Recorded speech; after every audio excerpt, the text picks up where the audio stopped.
This has massive implications for the Vancouver Canucks as Jim Rutherford speaks out on everything to do with the Canucks, including the Petey and JT Miller drama, the possibility of a rebuild, and a lot more that Canucks fans aren't going to be happy to hear. We're going to break all this down in this episode, so you're not going to want to miss out on that. But Griffin, we got to hop straight into this today because this is wild content coming out of Jim Rutherford.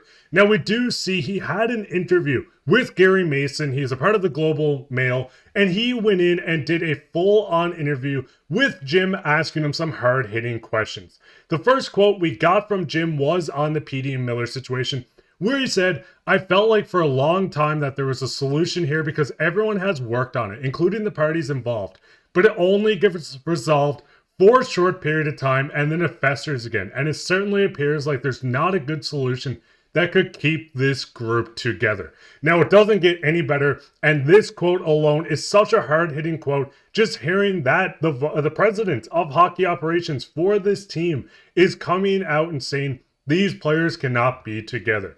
Jim continues on to say, "We've had those conversations, and I think the parties understand, then think they've tried. As you know, something emotions get deep, and as people try, sometimes you get over it. It certainly appears that's what's going on here." He continues on to say, "We're talking about two of our top players, certainly our two best forwards. It can be really tough on a franchise, not only present but into the future. When you're planning on peaking this team into a contending team and then you find out that it's not going to happen, or at least it's not going to happen with the group we have now, then we have to put together a new plan." Now, Griffin, just looking at these first three, which is the first three of many quotes we had from Jim, what's your thoughts on him just coming out and speaking on the situation happening with JT and Petey?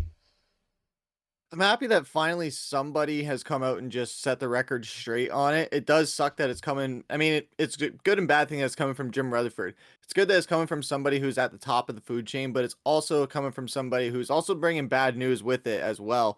And it's not going to be an optimistic outlook for Vancouver Canucks and Canucks fans, especially with what we're going to dive into in a second, where that's where I think things take a little bit of a turn. But as far as the JT Miller and Elias Pettersson situation, I appreciate him just coming out and setting the record straight on it and just basically confirming what a lot of people, including us, have been speculating for basically the past month or so of when it's going to happen of JT Miller getting moved. It's going to be JT Miller or Elias Pettersson, which one of them is going to go. But now we know basically for sure from Jim Rutherford himself that one of them is going to go. Patrik Allvin never directly addressed it. JT Miller never directly addressed it. Elias Pettersson never directly addressed it, as far as just downplaying it really like they would do in the media.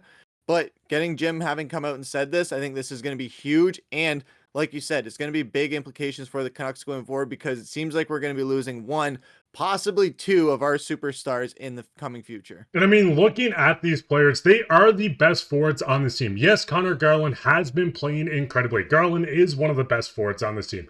But Petey and Miller are the best players on this team, on the forward group, of course, and especially down the middle. So having two of these guys, the rift to the point where the president is coming out saying that this solution kind of festers and comes back. It's a solution that would keep this group together.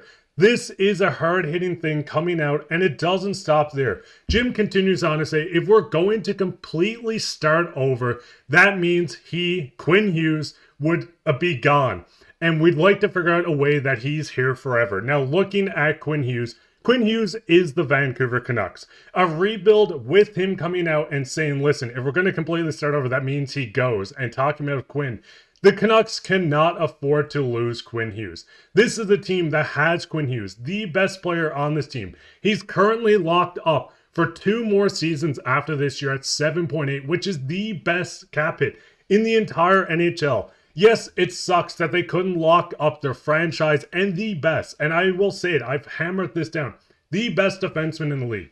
Yes, Cale Makar is also one of the top defensemen. They're both in a tier of their own, but Quinn is showing with his willpower this year, he is the Vancouver Canucks. This team, and with Jim saying, hey, if we go into a retool, if we can go into a rebuild, this is what was asked during the interview, and we have to rebuild, Quinn's going to leave. What's your thoughts on the Canucks being in the situation now of being, hey, we have two forwards that can't coexist on a team together. We can't go into a rebuild. So now we're stuck in the middle ground of having to compete to keep Quinn on this team, but also get fair value of another caliber of center coming back.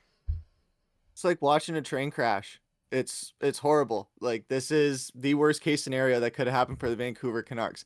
I know a few months ago when I started calling this core four of players, calling them the core four like they call the Maple Leafs, you gave me a lot of crap for it off camera, saying that that's going to basically jinx this core. And it seems like it did. And I apologize if I put bad juju out there for the Vancouver Canucks, because this core seems like it's about to be very, very fractured. We're probably going to be losing JT Miller, and it seems like we're probably going to keep Elias Pettersson. But if we have to go into a rebuild, Quinn Hughes won't be a part of that. And that is insane. When we first looked at this, I was just gobsmacked and flabbergasted, because I can't believe that Jim would just come out and say something like this. And it's very Jerry Jones-esque like of him to say. And that's not coming from a good place either. That's from all the negative things that Jerry Jones has said in the media. This seemed exactly like that, where I appreciate the honesty. However, going to that drastic of a length, saying that Quinn Hughes won't be involved in that if it's a rebuild. This is a team that Quinn Hughes and Elias Pettersson are the players that you've built the most around, and you're just going to throw both of them away, like possibly even one of them. You're going to throw maybe even both of them away. That is absolutely insane. I know we've been talking about how, with the players not being able to execute, with the coaching making all these changes, but with management doing all these changes as well, moving guys back and forth from the NHL to the AHL, and then eventually putting them on waivers, eventually trading these guys. We've seen them how they try to play the hot hand with some players, or they bring in guys like Daniel Sprong. They brought him in and he was out just as fast as he was in the door. There were some other players like that as well, where they've moved on from him quickly, or they don't move on from them fast enough. And that's going to be a point where now they're going to have to see a change at management. And we've said off many times on this show and off camera that if it's between Jim Rutherford or Patrik Allvin, who is it? And I think with this, my answer is Jim Rutherford. And I mean, looking at this, the biggest thing is not to panic, because he said if we completely start over, that means he goes, and talking about how they want to stay a competitive team with Quinn here to convince him to sign this new contract in 2 years with the franchise. If this is a rebuilding team at this point, Quinn walks in as a UFA at the age of 27 as he hits his peak. So the team needs to stay competitive. They need to continue to build to be a contending team. We do see Jim say, we don't know, we'll just have to wait to find out. We'll have to take it step at a time. If you try to do it too fast, that's really when you can make mistakes.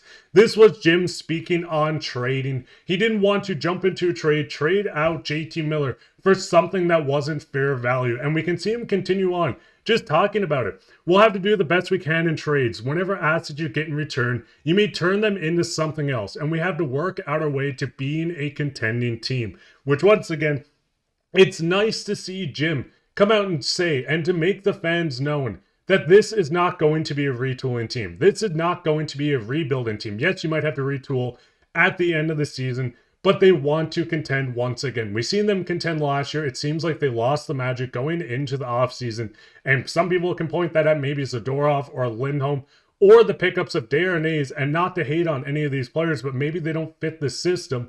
We do also see him go in on the trade front, saying if a center goes out and we're here to get some kind of center back, it's not going to be the same as the center going out. It might not even be a number 2 center. You have to do the best what we have until we can figure out how to fill that spot. And then, of course, you have the extra things in any trades that you can either use in the future or flip for NHL players now, or for the positions of things like that.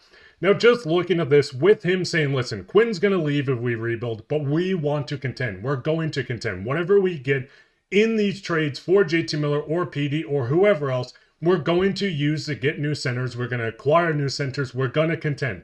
Does this kind of make all these other quotes, does it lighten the load a bit, is the best thing I should say?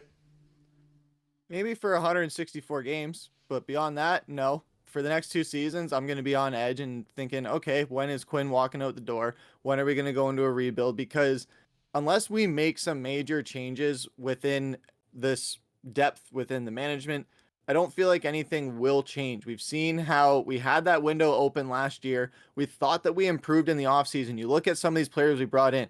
Jake DeBrusk, Kiefer Sherwood, those guys have been great. But Danton Heinen hasn't exactly panned out, just like Daniel Sprong didn't pan out. Niels Höglander, they've been trying to get him going for years now. They haven't been able to do that. So if they're able to move some of these guys, Vinny Desharnais is another guy, like you said, he just does not fit the system. I know a lot of people like Noah Juulsen as well. He's played pretty decently this season, but there are some other guys within this defensive core that you can move on from and don't have to feel like you're married to or tied to keep them there for the rest of their careers when they haven't really popped off yet. So if something hasn't given at this point, when will it give? That's something that I'm looking at a player like Niels Höglander with. It's nothing against him personally. He seems like a great guy, great locker room presence. But as far as the trust that Tocchet has in him, it's very similar to what Vasily Podkolzin was saying in the media, where he feels a better fit with Edmonton because with all the roster movements and the shakeups that they were doing in Vancouver, he felt like he never really gained the trust of Tocchet, of the locker room, of management to be trusted to say, hey, you're capable of playing on a top line. And now we've seen him play with Draisaitl all season. Niels Höglander has been in the opposite boat of that, where he's been moved around constantly, and he's basically been a victim of what Podkolzin was complaining about as to why he left Vancouver, or why he's happy he's not in Vancouver anymore.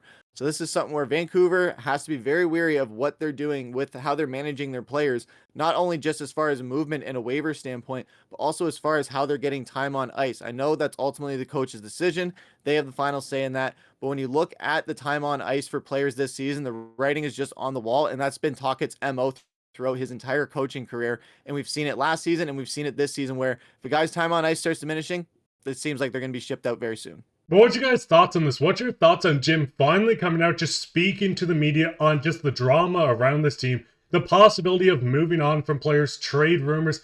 Everything Jim spoke about is something that Canucks fans needed to hear and wanted to hear for what felt like the past 3 months with everything speculating around this team. What's your thoughts on this? Do you want to see the Canucks just truly go in, trade out both centers, start a quick retool at the end of this year, and go straight back to trying to compete in the offseason? I mean, you have big names hitting the free agency. Mikko Rantanen's one, Mitch Marner's one, Aaron Ekblad if you want to add to your defensive end. Even a guy like Jacob Chikrin could be a pickup if the Canucks free up cap space. What's your thoughts on all this? What's your thoughts on the future of this Canucks team? Because honestly, it's a wild ride right now. And as bad as this content is, at least we're getting clarification on what is happening around this team. But whatever your guys' thoughts are, just go down and leave a comment. While you're down there, leave a like, subscribe, share this with your friends. We'll be back with another episode, so keep your eye out for that. But I've been your host, Mark, with my co-host, Griffin, and take care.